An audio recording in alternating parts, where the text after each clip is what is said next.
Hope ministry അവതരിപ്പിക്കുന്ന the hour of hope എന്ന ഈ ബൈബിൾ ക്ലാസ്സിലേക്ക് എല്ലാ മാന്യ പ്രേക്ഷകർക്കും വന്ദനം.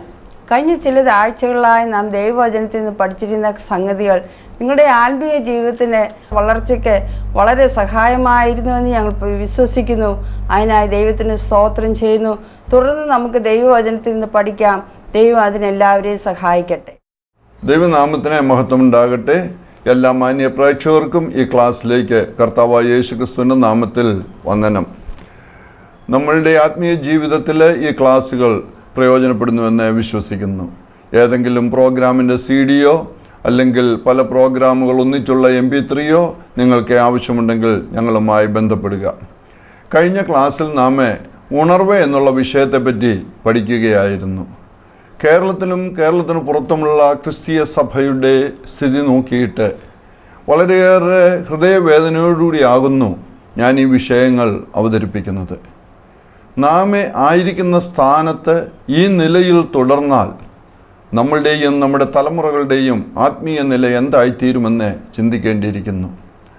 പലപ്പോഴും ഭൗതികമായുള്ള നന്മകൾ അനുഭവിക്കുമ്പോൾ ഇതൊക്കെയും ദൈവിക അനുഗ്രഹത്തിൻ്റെ ലക്ഷണമായി നാം സ്വീകരിച്ചിട്ട് ഈ പോക്ക് പോയാൽ മതി എന്നുള്ള ചിന്തയിൽ കഴിയുന്നു. എന്നാൽ ആത്മാവിൻ്റെ നടത്തിപ്പിലാകുന്നു എന്ന് ഞാൻ വിശ്വസിക്കുന്നു. എനിക്കെന്നെ കേൾക്കുന്ന പ്രിയ പ്രേക്ഷകരോട് പറയുവാനുള്ളത്, നമുക്ക് ഒരു മാറ്റം ആവശ്യമായിരിക്കുന്നു. ആ മാറ്റം നമുക്ക് തന്നെ വരുത്തി തീർക്കുവാൻ സാധിക്കുന്നതല്ല. ദൈവം തൻ്റെ പരമാധികാരത്തിൽ ചെയ്യേണ്ട കാര്യമാകുന്നു. എന്നാൽ ഏകപക്ഷീയമായി ദൈവം അത് ചെയ്യുകയില്ല. അതിനു വേണ്ടിയുള്ള താല്പര്യം നമുക്കുണ്ടായിരിക്കണം. അതിനു പറ്റിയതായ അന്തരീക്ഷം നാം സൃഷ്ടിക്കണം. അതിനുവേണ്ടി നമ്മളെ തന്നെ സമർപ്പിച്ചു കൊടുക്കണം. അങ്ങനെയുള്ളപ്പോഴാകുന്നു സഭയിൽ ഉണർവുണ്ടാകുന്നത്. കഴിഞ്ഞ ക്ലാസ്സിൽ നാം ചിന്തിച്ചത് സഭയ്ക്ക് ഉണർവ് ആവശ്യമാകുന്നു. കാരണം മരിക്കാറായ സ്ഥിതിയിലെത്തിയിരിക്കുന്നു. അതിൻ്റെ ശേഷിപ്പുകളെ ശക്തീകരിക്കേണ്ടത് ആവശ്യമാകുന്നു. സഭയ്ക്ക് ദൈവം ഉണർവ് അയക്കുവാൻ താല്പര്യത്തോടുകൂടി ഇരിക്കുന്നുവെന്ന് ഞാൻ വിശ്വസിക്കുന്നു. കാരണം സഭയെ ദൈവം സ്നേഹിക്കുന്നു. എന്നാൽ പലപ്പോഴും ഉണർവ് ഇല്ലാത്തതിൻ്റെ കാരണം ദൈവം അതിന് മനസ്സില്ലാത്തവൻ ആയതുകൊണ്ടല്ല, അതിനുവേണ്ടിയുള്ള താല്പര്യവും സമർപ്പണവും സഭയ്ക്കില്ലാത്തത് കൊണ്ടാകുന്നു. അതിന് കൊടുക്കേണ്ടതായ വില കൊടുക്കുവാൻ സഭ ഒരുങ്ങാത്തത് കൊണ്ടാകുന്നു. ഈ ക്ലാസ്സിൽ എൻ്റെ ആഗ്രഹം, എന്ത് വില കൊടുത്തും ദൈവത്തിൻ്റെ സന്ദർശനം ഉണ്ടാകുന്നതിനു വേണ്ടി, ദൈവം നമ്മിൽ വ്യക്തിപരമായും സഭയായും ഇടപെടുന്നതിനു വേണ്ടി നാം നമ്മെ തന്നെ ഏൽപ്പിച്ചു കൊടുക്കും എന്നുള്ളതാകുന്നു. ഞാൻ ഈ നാട്ടിൽ പല സ്ഥലങ്ങളിലും പോയി എനിക്കിത് കിട്ടുന്നതായ അവസരങ്ങളിലൊക്കെയും ഇങ്ങനെയുള്ള വിഷയങ്ങളെപ്പറ്റി ഞാൻ സംസാരിക്കുന്നതിൻ്റെ കാരണം, വല്ല വിധേനയും ദൈവത്തിൻ്റെ പ്രവർത്തനം നമ്മുടെ മധ്യത്തിൽ നടന്നു കാണണമെന്ന് ഞാൻ ആഗ്രഹിക്കുന്നത് കൊണ്ടാകുന്നു. കഴിഞ്ഞ ആഴ്ചയിൽ ഞാൻ പറഞ്ഞു, ഉണർവിനുള്ളതായ വ്യവസ്ഥ എന്താകുന്നു, ഉണർവിന് വേണ്ടി നാം എന്ത് ചെയ്യണമെന്ന്. നമ്മെ തന്നെ താഴ്ത്തണം. 2 ദിനവൃത്താന്തം 7-ാം അധ്യായത്തിൻ്റെ 14-ാം വാക്യം അടിസ്ഥാനമാക്കിക്കൊണ്ട് ഞാൻ പറഞ്ഞത് നിങ്ങൾ ശ്രദ്ധിച്ചു എന്ന് വിശ്വസിക്കുന്നു. വളരെ പ്രധാനപ്പെട്ട സംഗതിയായതുകൊണ്ട് ഞാൻ ആവർത്തിക്കുകയാണ്. നാം നമ്മെ തന്നെ താഴ്ത്തണം, നാം പ്രാർത്ഥിക്കണം, നാം ദൈവത്തിൻ്റെ മുഖം അന്വേഷിക്കണം, ദുർമാർഗങ്ങളെ വിട്ടുതിരിയണം. പലപ്പോഴും വിശ്വാസികളായിരിക്കുന്നവർ സഭയിൽ വളരെ സജീവമായി പങ്കെടുക്കുന്നവർക്ക് എങ്ങനെയുള്ളതായ സന്ദേശങ്ങൾ ഇഷ്ടപ്പെടുകയില്ല. ഞങ്ങളെന്ത് ദുർമാർഗത്തെയാണ് വിട്ടുതിരിയേണ്ടത്, ഞങ്ങൾ ഏത് നിലയിലാണ് താഴ്ത്തേണ്ടത് എന്നുള്ള ചോദ്യമുണ്ടാകും. ഞാനല്ല കുറ്റബോധം വരുത്തേണ്ടത്, നിങ്ങളുടെ ദൈവാത്മാവ് ഇടപെടട്ടെ എന്ന് ഞാൻ ആഗ്രഹിക്കുന്നു.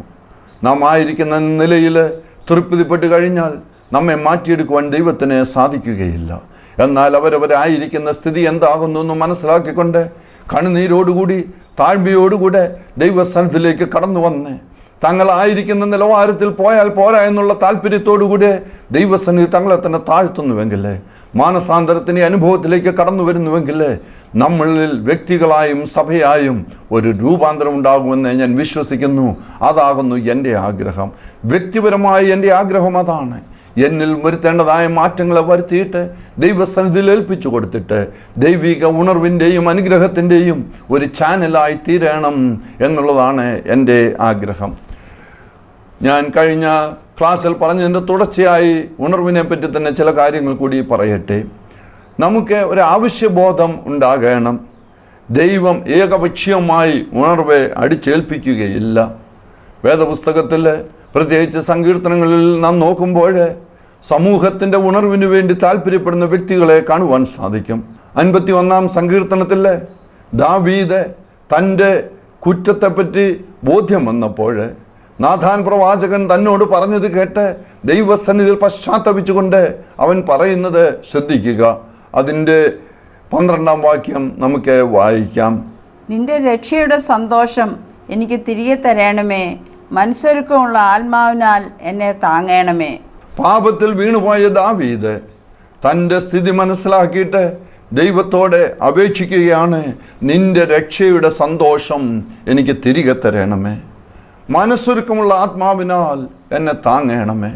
പ്രിയ സഹോദര, പ്രിയ സഹോദരി, യുവാവേ, യുവതിയെ, നമ്മളായിരിക്കുന്ന നിലയിൽ ദൈവസന്നിധിയിലേക്ക് ചെന്നാൽ നമുക്ക് യഥാർത്ഥമായിട്ട് ദൈവത്തിൻ്റെ താങ്ങുന്ന കരം വെളിപ്പെടുകയില്ല. രക്ഷയുടെ സന്തോഷം നാം ഇന്ന് അനുഭവിക്കുന്നുണ്ടോ? പലപ്പോഴും നാം അനുഭവിക്കുന്ന സന്തോഷം ചുറ്റുപാടുകൾ നമുക്ക് അനുകൂലമായതുകൊണ്ടല്ലേ. നമ്മളുടെ ചുറ്റുപാടുകളുടെ അനുഗ്രഹങ്ങളെന്ന് വിചാരിച്ച് അതിൽ സന്തോഷിക്കുകയല്ലേ ചെയ്യുന്നത്. രക്ഷയുടെ സന്തോഷം, പരിശുദ്ധാത്മാവ് നമ്മളിൽ വസിക്കുന്നു എന്നുള്ള സന്തോഷം, ഞാൻ ദൈവ പൈതലാകുന്നു എന്നുള്ള സാക്ഷ്യമുള്ളത് കൊണ്ടുള്ള സന്തോഷം, സമൃദ്ധിയായ ജീവൻ അനുഭവിക്കുന്നത് കൊണ്ടുള്ള സന്തോഷം നാം ഇന്ന് അനുഭവിച്ചുകൊണ്ടാണോ ജീവിക്കുന്നത്? ദൈവത്തിൻ്റെ ആത്മാവ് നമ്മോട് ഇടപെടുകയാകുന്നു എന്ന് ഞാൻ വിശ്വസിക്കുന്നു. മനസ്സൊരുക്കമുള്ള ദൈവസന്നിധിയിലേക്ക് കടന്നു ചെന്ന് ദൈവവുമായുള്ള കൂട്ടായ്മയ്ക്ക് വേണ്ടി താല്പര്യത്തോടുകൂടി വ്യഗ്രതയോടുകൂടെ ചെല്ലുന്നതായ ഒരു മനസ്സ് എനിക്ക് നൽകണമേ എന്ന് നമുക്ക് പ്രാർത്ഥിക്കാം. അത് ഒരു വ്യക്തിയുടെ പ്രാർത്ഥനയാകുന്നു. 80-ാം സങ്കീർത്തനത്തിൻ്റെ 7-ാം വാക്യത്തിൽ ഒരു സമൂഹത്തിൻ്റെ പ്രാർത്ഥന നാം കാണുന്നു. സൈന്യങ്ങളുടെ ദൈവമേ, ഞങ്ങളെ യഥാസ്ഥാനപ്പെടുത്തണമേ, ഞങ്ങൾ രക്ഷപ്പെടേണ്ടതിന് തിരുമുഖം പ്രകാശിപ്പിക്കണമേ. ദൈവത്തിൻ്റെ മുഖത്തിൻ്റെ പ്രകാശം അനുഭവിക്കണം. ആ പ്രകാശത്തിൽ ഇരുന്ന് അത് റേഡിയേറ്റ് ചെയ്യുന്നതായ ആ പ്രകാശം നമ്മൾ പ്രതിഫലിപ്പിക്കണമെന്നുള്ള ആഗ്രഹം നമ്മൾക്ക് ഒരു സമൂഹമായി ഉണ്ടാകേണ്ടത് ആവശ്യമായിരിക്കുന്നു. വീണ്ടും 85-ാം സങ്കീർത്തനത്തിൻ്റെ 6-ാം വാക്യത്തിൽ സങ്കീർത്തനക്കാരൻ ഒരു ജനത്തിൻ്റെ ഹൃദയവാഞ്ച വെളിപ്പെടുത്തുന്നു. അത് നമുക്ക് വായിക്കാം. നിന്റെ ജനം നിന്നിൽ ആനന്ദിക്കേണ്ടതിന് നീ ഞങ്ങളെ വീണ്ടും ജീവിപ്പിക്കുകയില്ലയോ? ഇവിടെ സങ്കീർത്തനക്കാരൻ പറയുകയാണ്, നിന്റെ ജനം നിന്നിൽ ആനന്ദിക്കേണ്ടതിന്. നമുക്ക് ഇന്ന് ആനന്ദിക്കുവാൻ ലോകത്തിൽ പല സംഗതികളുമുണ്ട്.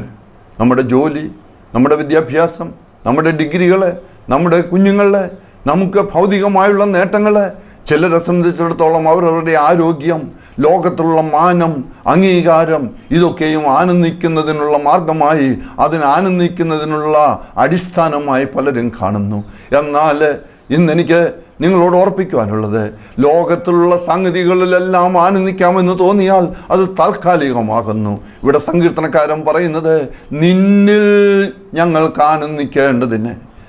പ്രിയ സഹോദരന്മാരെ, സഹോദരിമാരെ, നമ്മളുടെ ആനന്ദത്തിൻ്റെ നിദാനം ദൈവമായിരിക്കട്ടെ. അങ്ങനെയുള്ള ആനന്ദം നമ്മളിൽ വരണമെന്നുണ്ടെങ്കിൽ നാം എന്ത് ചെയ്യണം? ദൈവം നമ്മെ ജീവിപ്പിക്കണം. നിന്റെ ജനത്തെ നീ ജീവിപ്പിക്കുകയില്ലയോ? ദൈവത്തിൻ്റെ പരമാധികാരത്തിൽപ്പെട്ട സംഗതിയാകുന്നു. എന്നാൽ അതിനു വേണ്ടിയുള്ള താല്പര്യത്തോടുകൂടി, കണ്ണുനീരോടുകൂടി, കരച്ചിലോടുകൂടി, താഴ്മയോടുകൂടി, മാനസാന്തരത്തോടുകൂടി നാം ദൈവസന്നിധിയിലേക്ക് ചെല്ലുകയാകുന്നുവെങ്കിൽ വേദപുസ്തക വെളിച്ചത്തിൽ എനിക്ക് പറയുവാനുള്ളത്, ദൈവം തൻ്റെ ഭാഗത്ത് ചെയ്യുവാനുള്ളത് ചെയ്യും. തീർച്ചയായും നമ്മെ ജീവിപ്പിക്കും. അപ്പോൾ നമുക്ക് ആനന്ദിക്കുവാൻ സാധിക്കും. ഞാൻ വളരെ ബഹുമാനിക്കുന്നതായ സുവിശേഷ പ്രവർത്തനങ്ങളിൽ ഏർപ്പെട്ടിരിക്കുന്ന ഒരു സഹോദരൻ ഇങ്ങനെ പറയാറുണ്ട്, യഥാർത്ഥ ഉണർവിൻ്റെ ശത്രു കപട ഉണർവാകുന്നു. യഥാർത്ഥ ആത്മീയതയുടെ തടസ്സമായിരിക്കുന്നത് വ്യാജമായ ആത്മീയതയാകുന്നു.